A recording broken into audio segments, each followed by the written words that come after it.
நமசிவாய வணக்கம். தென்னாடுடைய சிவனே போற்றி, எந்நாட்டவர்க்கும் இறைவா போற்றி. இந்த பராபவ ஆண்டு ரொம்ப ரொம்ப அருமையான ஆண்டா இருக்கு. நிறைய நல்ல விஷயங்கள் நடக்கும்.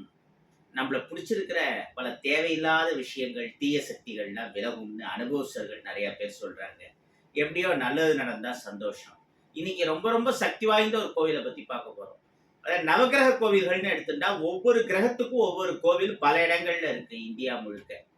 9 கிரகங்களுக்கும் மொத்தமா ஒரு கோவில் இருந்தா 9 கிரகங்கள்னால வரக்கூடிய பாதிப்புகள், ஆக்சுவலி எந்த கிரகமும் நமக்கு பாதிப்பு பண்றது இல்லை. நம்ம பண்ற கர்ம வினைக்கு தகுந்தபடி ஜட்ஜ்மெண்ட் நவகிரகங்கள் மூலமா கிடைக்கிறது.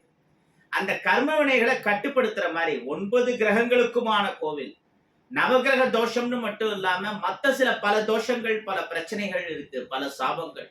இப்படி எல்லாத்துக்கும் சேர்த்து பிளாக் மேஜிக் மாதிரியான பிரச்சனை, கல்யாணம் ஆறுது டிலே ஆறுது, குழந்தை பிறக்கிறது டிலே ஆகுது, இன்னும் சில பிரச்சனை, பணப்பிரச்சனை, மனப்பிரச்சனை, எல்லாத்துக்கும் மொத்தமா ஒரே கோவில்.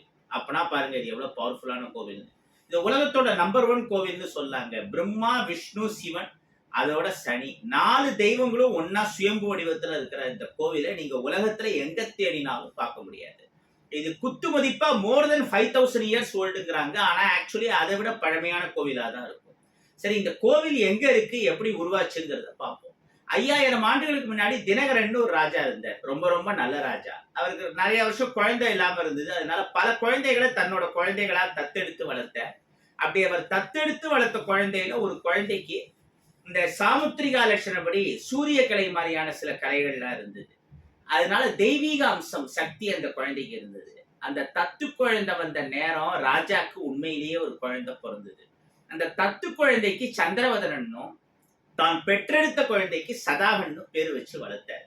உரிய வயசு வந்ததும் இந்த போர் பயிற்சியிலேருந்து ஆரம்பிச்சு அறிவு நுட்பம்னு எல்லாத்திலையும் பெத்த பையனை விட வளர்த்த பையன், தத்து பையன் சிறந்தவனா இருந்ததுனால அவனையே ராஜாவாக்குறது ராஜா முடிவு பண்ணார்.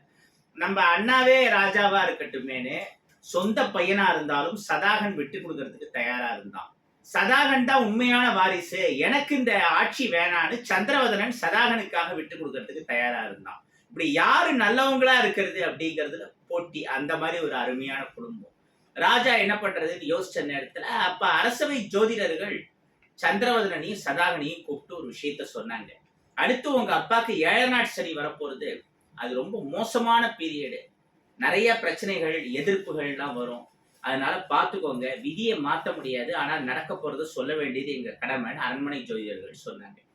அப்ப அதுல சந்திரவதனன் சதாகன் 2 பேருமே ரொம்ப வருத்தப்பட்டாலும் சந்திரவதனன் பல படிகள் மேல போய், அதாவது தன்னுடைய கணவர் சத்தியவானம் மீட்கிறதுக்காக சாவித்ரி யமன் கிட்ட போராடின மாதிரி சந்திரவதனன் தன்னோட வளர்ப்பு அப்பாவை காப்பாத்துறதுக்காக போராடினார்.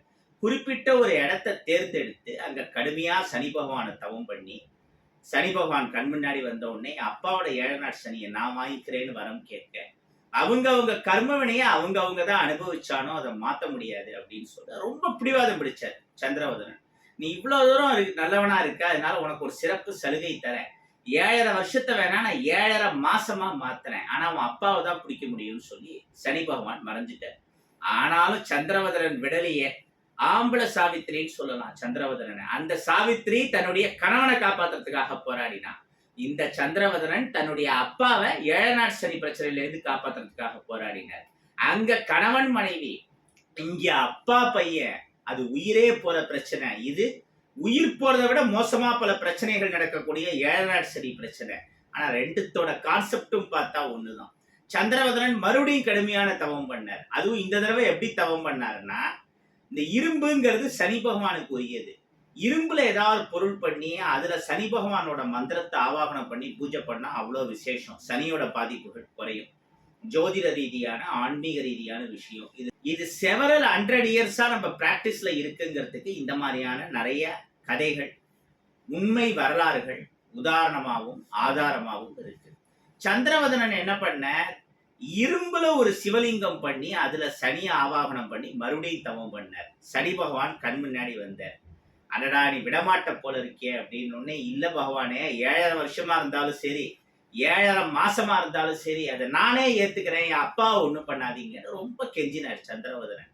சரி, நீ இவ்வளவு தூரம் நல்லவனா இருக்கிறதுனால 7.5 மாசத்தையும் 7.5 நாழிகையா மாத்துறேன், ஒரு நாழிகைங்கிறது ஒரு 3/4 மணி நேரம். அப்ப அந்த 7:30 நாழிகை அப்படிங்கிறது 3:30 மணி நேரம் வரும் கணக்கு. அதான் 3:30 மணி நேரமா மாத்துறேன். அந்த 3:30 மணி நேரமும் உன் விருப்பப்படி உன்னையே பிடிக்கிறேன். ஆனா 7:30 வருஷத்துல வர பிரச்சனை 3:30 மணி நேரத்துல உனக்கு வரும். பரவாயில்லையான்னு சனி பகவான் கேட்க, ஒரு பிரச்சனையும் இல்ல. என் அப்பாக்காக நான் அதை வாங்கிக்கிறேன் அப்படின்னு சொல்லி, அப்படியே ஆகட்டும்னு சனி பகவான் வரம் கொடுத்துட்டு மறைஞ்சிட்டார். அங்க விடத்தலை மரம்னு ஒரு மரம் 5000 ஆண்டுகளை கடந்து இன்னமும் அந்த மண்ணுல இருக்கு. சுரபி நதி ஓடிட்டு இருக்கு. அந்த மண்ணு என்னங்கிறது இப்ப பார்க்கதான போறோம். அந்த விடத்தலை மரத்து அடியில உட்காந்து 3:30 மணி நேரம் இங்கேயே கழிப்போடு தியானம் பண்ண ஆரம்பிச்சுட்டார் சந்திரவதனன். அதுக்குள்ள தன்னுடைய அண்ணனை காணோன்னு சதாகன் தேடிட்டு வர, 2 பசங்களையும் காணோன்னு உடனே அவங்கள தேடுறதுக்கு ஒரு படைய தினகரன் அனுப்ப, அப்புறம் பார்த்தா சனி பகவான் ஏற்படுத்தின மாயையில சதாகனோட தலை கை கால்லாம் தனித்தனியா வெட்டப்பட்டிருக்கிற மாதிரி ஒரு போலி காட்சி அந்த படை வீரர்களுக்கு தெரிஞ்சது. இந்த சந்திரவதனன் தான் கொன்னிருப்பான்னே தப்பா முடிவு பண்ணி, கெட்ட நேரம் பிரெயின் ஸ்லிப் ஆகி ராஜா என்ன பண்ணார், சந்திரவதனனோட தலையை வெட்டுங்கடா, சிரசேதம் பண்ணுங்கன்னு சொல்லி உத்தரவு போட்டார். அதனால சந்திரவதனனை வெட்டுறதுக்கு வீரர்களும் வந்துட்டாங்க. அதுல ஒருத்தன் வெட்டுறதுக்கு வாழை தூக்கினா கரெக்டா அப்ப முடிஞ்சது டைம். என்ன டைம்? சனி பகவான் கொடுத்த 7:30 நாழிகை, அதாவது 3:30 மணி நேரம்ங்கிற நேரம் முடிஞ்சுது. சனி பகவானே அந்த கத்தியால வெட்ட வந்தவனை தடுத்தார். அப்புறம் அந்த வீரன்ல இருந்து ஆரம்பிச்சு ராஜா தினகரன் வரைக்கும் எல்லாருக்கும் சனி பகவானே பர்சனலா என்ன நடந்ததுங்கிறத விளக்கினர். அதுக்கப்புறமா அந்த சந்திரவதனன் மேல இருக்கிற மதிப்பு மரியாதையெல்லாம் அந்த ராஜாக்கு சதாகனுக்கு எல்லாருக்குமே பல மடங்கு ஜாஸ்தியாச்சு. அதுக்கப்புறமா என்ன பண்ணார் சனி பகவான், சந்திரவதனனுக்கு தான் கையாலேயே பட்டாபிஷேகம் பண்ணி வச்சார். அப்புறம் சந்திரவதனன் சதாகன் 2 பேரும் சேர்ந்து நாடாளுறதுன்னு முடிவு பண்ணார். சரி, இரும்புல ஒரு சிவலிங்கத்தை பண்ணி அதுல சனி பகவானுடைய மந்திரங்கள் எல்லாம் பிரயோகம் பண்ணி ஆவாகனம் பண்ணார்ல, அந்த இரும்பு லிங்கத்தை சந்திரவதனன் பிரதிஷ்டை பண்ண இடம் தான் தேனியிலேருந்து 20 கிலோமீட்டர் தள்ளி இருக்கிற குச்சனூர். அதுக்கு ஏன் குச்சனூருங்கிற பேர் வந்ததுன்னா, புல்லுல குச்ச புல்னு ஒரு வகை. அந்த குச்ச புல்லால மேல ஓலை வேய்ந்து அங்கதான் இந்த இரும்பு சிவலிங்கத்தை பிரதிஷ்டை பண்ணி பூஜை பண்ணார். அதனால அந்த குச்சப்புல் வேய்ந்த இடம்ங்கிறது குச்சனூர்னு பேர் வந்தது. இன்னொன்னு, குச்சங்கிற வார்த்தைக்கு மங்களங்களை தருபவன் ஒரு அர்த்தம். இங்க சனி பகவான் மங்கள சனியாவும் பொங்கு சனியாவும் இருக்காரு. இதோட முடியல, இதுக்கப்புறம் தான் முக்கியமான விஷயமே இருக்கு. அந்த இரும்பு சிவலிங்கம் கொஞ்ச நாள்லயே என்னாச்சு, தானா வெடிச்சு அதுல இருந்து சுயம்புவா ஒரு பெரிய சிவலிங்கம் வெளிப்பட்டது.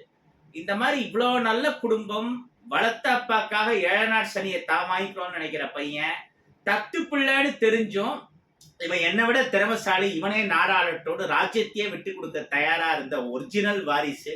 இவ்வளவு நல்லவங்க இருக்கிற இடத்துல பிரம்மா விஷ்ணு சிவன் எல்லா தெய்வங்களும் இறங்கி வருது இயல்பு தானே. அதுதான் நடந்தது. அந்த சுயம்புலிங்கத்துல பிரம்மா விஷ்ணு சிவன் எல்லாரும் இறங்கிட்டாங்க. அதோட சனி பகவானும் ஐக்கியமாயிட்ட. இங்க யார் உண்மையான பக்தியோட வேண்டினாலும் அவங்களோட இந்த சனி பாதிப்பு மட்டும் இல்ல, வேற எந்த நவகிரக பாதிப்பு, எந்த பிரச்சனையா இருந்தாலும், பிளாக் மேஜிக் மாதிரியான பிரச்சனையா இருந்தாலும் அது சரியாகும். குறிப்பா இங்க இருக்கிற கருப்பசாமியும் அவ்வளோ எனர்ஜியா இருக்காரு. கருப்பசாமினாலே எனர்ஜி தான். ஆனா இங்க ஏதோ ஒரு தனி ஸ்பெஷல் பவர் இருக்கிற மாதிரி நான் ஃபீல் பண்றேன். இங்க உணர்ந்த அதிர்வலைய இது வரைக்கும் நான் வாழ்க்கையில வேற எங்கேயுமே உணர்ந்தது கிடையாது. அவசியம் எல்லாரும் வாழ்க்கையில எல்லா இந்துக்களும் ஒரு முறையாவது தரிசிக்க வேண்டிய கோவில்னா இந்த குச்சனூர் கோவிலை சொல்லலாம். ரொம்ப லாங்ல இருக்கிறவங்களுக்கு நினைச்ச உடனே டக்குன்னு தரிசனம் பண்ணிட முடியாது. குறிப்பா தொலை தூரங்கள்ல வெளிநாடுகள்ல இருக்கிறவங்களுக்கு அவங்கள இங்க இருந்தபடியே குச்சனூர் சனி பகவானை மனசார தியானம் பண்ணிக்கோங்க. அண்ட் இன்னொரு விஷயம், நம்ம யோகவராகா ட்ரேடர்ஸ் கஸ்டமர்ஸ்க்காக நான் பண்ணலான்னு இருக்கேன். என்னன்னா, இரும்புங்கிறது சனி பகவானுக்குரிய விஷயம் நம்ம பார்த்துட்டோம். நம்ம இரும்புல சிவலிங்கம் பண்ணி அதுல சனிக்குரிய முக்கியமான மந்திரங்கள் எல்லாம் பிரயோகம் பண்ணி குச்சனூர் சனி பகவான் கோவிலையே வச்சு பூஜை பண்ணி கஸ்டமர்ஸுக்கெல்லாம் கொடுக்க போறது. ஸோ குச்சனூர் ட்ரஸ்ட் இல்லை குச்சனூர் சனி பகவான் ட்ரஸ்ட்டுங்கிற பேர்லயே நம்ம ஒரு ட்ரஸ்ட் ஆரம்பிச்சு இது மூலமா வரக்கூடியதுல ஒரு பெரும் பகுதி நிறைய இந்த நல்ல விஷயங்கள் பண்றது, ஆர்டிபிஷியல் லெக்குக்கான டொனேஷன் கொடுக்கறது, இந்த மாதிரியான விஷயங்கள் நிறைய பண்ண போறது. அது தனி. இந்த இரும்புல சிவலிங்கம் பண்ணி சனியோட முக்கியமான மந்திரங்களை பிரயோகம் பண்ணி குச்சனூர் கோவில்ல அந்த சிவலிங்கத்தை வச்சு உங்களுக்கு கொடுக்குறப்போ நல்லா ஞாபகம் வச்சுக்கோங்க, இவர் மங்கள சனி பொங்கு சனி. இவரை வந்து இரும்பு சிவலிங்கத்துல ஆவாகனம் பண்ணி பூஜை பண்ணா உங்களுக்கு இப்போ சனி தசைனால ஏதாவது பிரச்சனை வந்தாலும் இல்ல அடுத்து எப்படி 7 நாட் சனி, அஷ்டம சனி, அர்த்தாஷ்டம சனி, கண்டக சனி, மாரக சனி, ஜென்ம சனின்னு ஏதோ வரும். ஏன் உங்க ஜாதகத்துல சனி ரொம்ப வீக்கான இடத்துல இருக்கலாம். அப்படிலாம் இருந்தாலும் இந்த பரிகாரம் பண்ணா கண்டிப்பா சரியாகும். அதோட மட்டும் இல்லாம இந்த குச்சனூர் சனி பகவான் போட்டோ ஃபேப்ரிக் ஃப்ரேம் கீழே விழுந்தாலும் உடையாது. இந்த போட்டோவையும் நம்ம ரெடி பண்ணி கொடுக்க போறோம். இந்த போட்டோவையும் பூஜை பண்ணி தான் கொடுக்க போறோம். இந்த போட்டோக்கே வந்து ஒரு 2 வீக்ஸ் ஈஸியா ஆகும். இந்த போட்டோவோட காஸ்ட் வந்து 300 ருபீஸ்.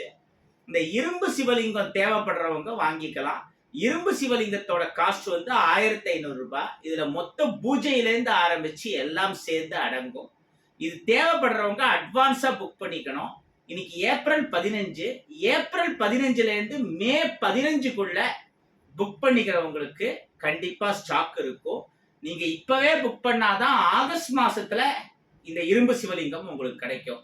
அநேகமா இண்டிபெண்டன்ஸ் டே அந்த டயத்துல இல்லைன்னா ஆடி மாசம் பிறந்ததுக்கு அப்புறம், பட் ஆகஸ்டுக்குள்ள கிடைச்சிடும். ஏன்னா நீங்க ஆர்டர் பண்ற சிவலிங்கங்கள் எத்தனை பேர் பண்றாங்களோ அதை தயார் பண்ணணும், அப்புறம் பூஜை பண்ணணும், ஹோமம் பண்ணணும். இவ்வளோ ப்ராசஸ் இருக்கு. ஹோமம் எப்போ நடக்க போறது, எங்க நடக்க போறதுங்கிறதெல்லாம் புக் பண்ணவங்களுக்கு கண்டிப்பா சொல்லுவேன். லைவா வந்து பார்க்கலாம். அண்ட் குச்சனூரும் நான் அடுத்து எப்போ வரப்போறேன் பூஜைக்குங்கிறத கொஞ்சம் முன்கூட்டியே சொல்லிடுவேன். அந்த நேரத்துல ஃப்ரீயா இருக்கிறவங்க குச்சனூர் கோயிலுக்கு வந்து என்ன பார்க்கலாம். எல்லாமே பிஃபோரா நம்ம வந்து சொல்லிடுவோம். இது தேவைப்படுறவங்க அட்வான்ஸா புக் பண்ணிக்கலாம். இதுக்கு ஈக்குவலண்டான ஒரு பரிகார ஸ்தலம் எதுவுமே கிடையாது. அதே மாதிரி இந்த குச்சனூர் மங்கள சனி பகவான இரும்பு சனியில ஆவாகனம் பண்ணி உங்க வீட்டுக்கே நீங்க எடுத்துன்னு போயிட்டீங்கன்னா 365 நாளும் குச்சனூர் சனி பகவான் உங்க வீட்டுல இருப்பார். நவகிரக தோஷமோ வேற எந்த பிரச்சனையும் வராது. சனி மாதிரி ஒரு நீதிமான் கருணாமூர்த்தி யாருமே இல்லை. அது வெறும் சனி பகவான் மட்டும் இல்லாம மும்மூர்த்திகளான பிரம்மா, விஷ்ணு, சிவன் 3 பேரும் இவரோட சேர்ந்து இருக்கிறப்போ அங்க நல்லது நடக்கும், நல்லதே நடக்கும், நல்லது மட்டும்தான் நடக்கும். இதெல்லாம் தேவைப்படுறவங்க ஸ்கிரீன்ல பாக்குற இந்த நம்பருக்கு ஃபோன் பண்ணியோ இல்ல மெசேஜ் பண்ணியோ புக் பண்ணிக்கலாம். அவன் அருளாலே அவன்தாள் வணங்கி வாழிய செந்தமிழ், வாழ்க நற்றமிழர், வாழிய பாரத மணித்திரு நாடு. நன்றி, வணக்கம்.